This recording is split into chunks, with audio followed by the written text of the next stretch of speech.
जैसा कि आप जानते हैं कि ये गांधी भवन है और साथ ही आपको ये भी पता है कि मेरे पति परमेश्वर श्री कुंदन मालवीय जी कांग्रेस के प्रत्याशी हैं विधानसभा चुनाव के लिए। तो इतनी अति व्यस्तता उनकी है कि घर आने का उनका रात को 12 या 1 बजे तक वो घर आते हैं। अब चांद निकल सुबह से पानी नहीं पिया तो इतना इंतज़ार करना मेरे लिए संभव नहीं था। उनको परेशान न करते हुए, उनकी जिम्मेदारियों को मजबूरी में नहीं बदलते हुए मैंने यहाँ आकर अपना व्रत और अपनी पूजा और संपूर्ण करना ज़्यादा अच्छा समझा। तो मैंने सबसे पहले तो मेरे पति परमेश्वर की लंबी उम्र, स्वस्थ शरीर, स्वस्थ काया उनकी रहे। साथ ही सभी बहनों के उन्होंने मांग की अपने पति के लिए, उसी को सोचते हुए कि उनकी मनोकामना भी पूर्ण हो और मेरे मालवीय जी इस विधानसभा में विजय हों, ताकि उनकी मनोकामना को पूर्ण करने में मेरे मालवीय जी भी थोड़ा सा सहयोग कर सकें। कुछ ये करवा चौथ का जो व्रत है, इस देश में हमारे सनातन धर्म की माता बहनें अपने सुहाग की रक्षा के लिए और अपने पति की दीर्घायु के लिए इस व्रत को करती है। आज भी ये व्रत एक ऐसे अवसर पर आया जब हम चुनाव लड़ रहे हैं। मैं दिन भर चुनाव के मैदान में गांव-गांव घूमता रहा। आप भी दिन भर अपने तरीके से प्रचार कर रही थी शहर में, लेकिन व्रत जारी था।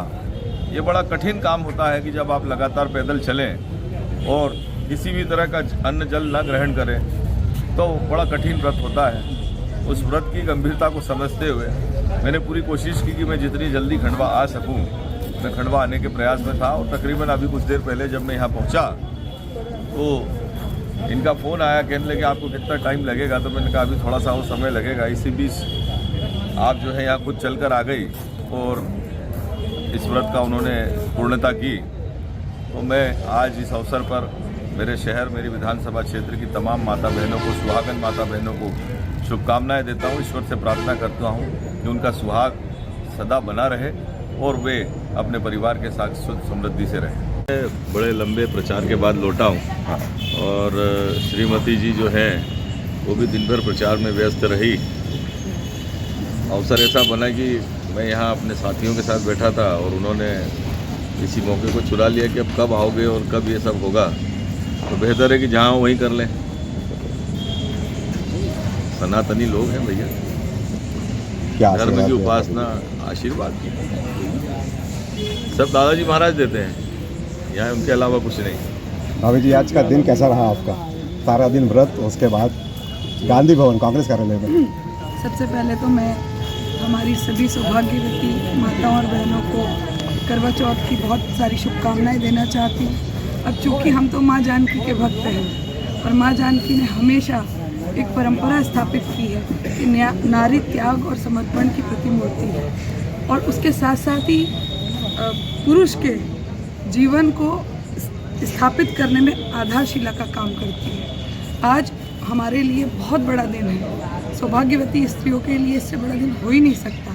तो बस उसमें मैं नहीं चाहती थी कि मेरे मालवीय जी को किसी भी तरह का, मैं अगर थोड़ा सा जिद करती तो शायद वो अपने काम को छोड़ के घर आ जाते, लेकिन ये मेरे स्वभाव में और एक सनातनी नारी के स्वभाव में बिल्कुल भी शोभा नहीं देता।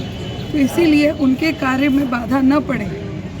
जैसे हमारी माँ जानकी ने वनवास स्वीकार कर लिया था, वैसे आप ये समझ लीजिए मैंने भी तकलीफ़ों को झेलते हुए यहाँ पर आई हूँ और इनके समय को बचाते हुए, इनकी जिम्मेदारियों को बचाते हुए मैंने यहाँ पर आकर अपनी पूजा संपूर्ण करना ज़्यादा अच्छा समझा। क्या मांगा ईश्वर से?